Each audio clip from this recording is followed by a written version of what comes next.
నమస్కారం. ఈరోజు Kate SP ఛానల్లో ఒక ఎంటర్టైన్మెంట్ వీడియో చెప్తాను. మామూలుగా చిరంజీవి అండ్ మన విజయశాంతి వీళ్ళిద్దరు హిట్ పేర్, అద్భుతమైన సినిమాలు ఎన్నో ఉన్నాయి. ఇందులో నాకు ఛాలెంజ్ సినిమా అంటే చాలా చాలా ఇష్టం. అసలు ఒకనొక మూమెంట్లో ఛాలెంజ్ సినిమాలో పాటలు భయంకరంగా డ్యాన్స్లు వేసేవాడిని, ఎందుకంటే ఆ డ్యాన్స్ అంటే నాకు ఈజీగా వచ్చేది. సరే, మన సరిలేరు నీకెవరు సినిమా pre release event, Mahesh Babu hero. అయితే ఆ మూమెంట్లో విజయశాంతి చిరంజీవి ఓ రకంగా వాళ్ళు ఇన్నాళ్ళుగా లోపల దాచుకున్న ఫీలింగ్స్ అన్నీ కూడా బయట పెట్టేశారు. అది చూసిన అంత కూడా ఆశ్చర్యపోయారు.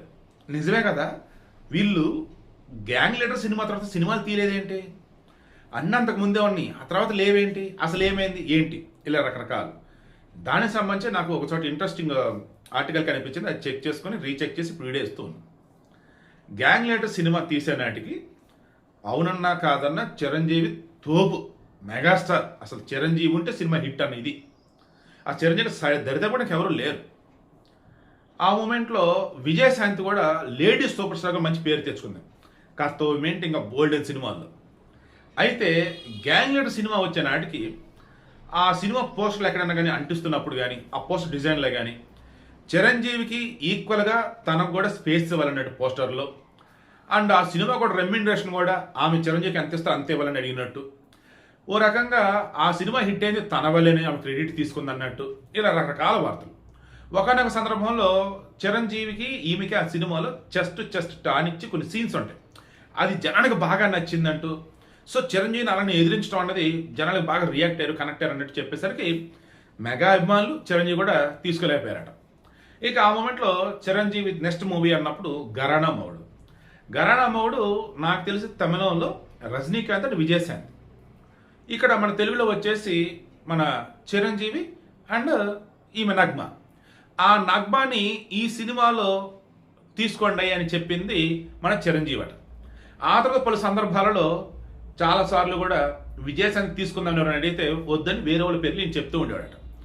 ఇది గమనించిన ఇండస్ట్రీలో వాళ్ళు చిరంజీవి గారికి కోపం తెప్పించవద్దు దాన్ని అని చెప్పేసి ఇక నెమ్మదిగా విజయశాంతికి కొంచెంగా ఏంటి డిమాండ్ తగ్గించడం కావచ్చు, లేదా మంచి ఆఫర్స్ ఇవ్వకుండా ఉంచడం కావచ్చు, లైక్ అలా చేశారట.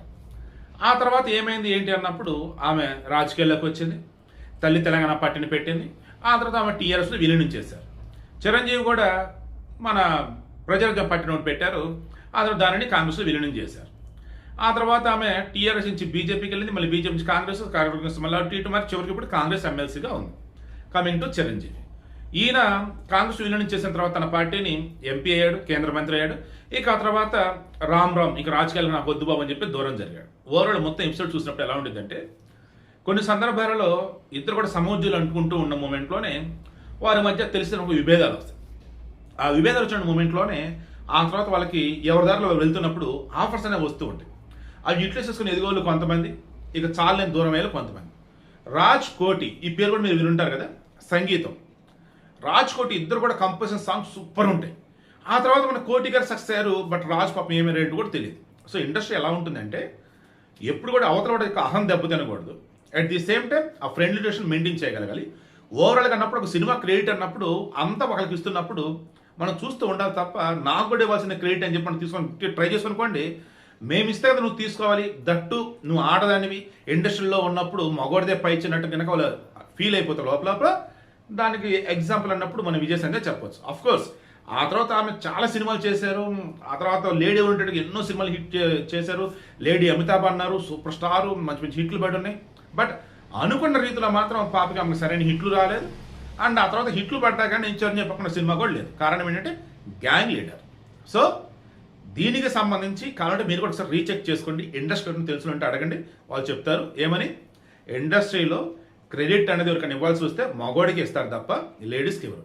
దట్టు సూపర్ ఫామ్ ఉన్నటువంటి హీరోని కాదని, హీరోని కనుక ఇవ్వాల్సి వచ్చినట్టయితే అది ఇండస్ట్రీలో ఉన్నటువంటి ఎవరు యాక్సెప్ట్ చేయరు, స్వస్థ కూడా యాక్సెప్ట్ చేయడానికి ఇదొక ఎగ్జాంపుల్. సో ఇప్పుడు నేను చెప్పేది ఏంటి, ఇండస్ట్రీలో ఒక లేడీగా ఉండి నిలబడాలి అన్న, ఇండస్ట్రీలో సినీ ఇండస్ట్రీలో ఒక హీరోయిన్గా ఉంటూ కావచ్చు, క్యారెక్టర్ ఆర్టిస్ట్గా ఉంటూ కావచ్చు, అందరిని ఓవర్కమ్ చేసి ముందుకు వెళ్ళాలి అన్న చాలా ఓపిక, సహనం ఎన్నో దాటుకోలేదు.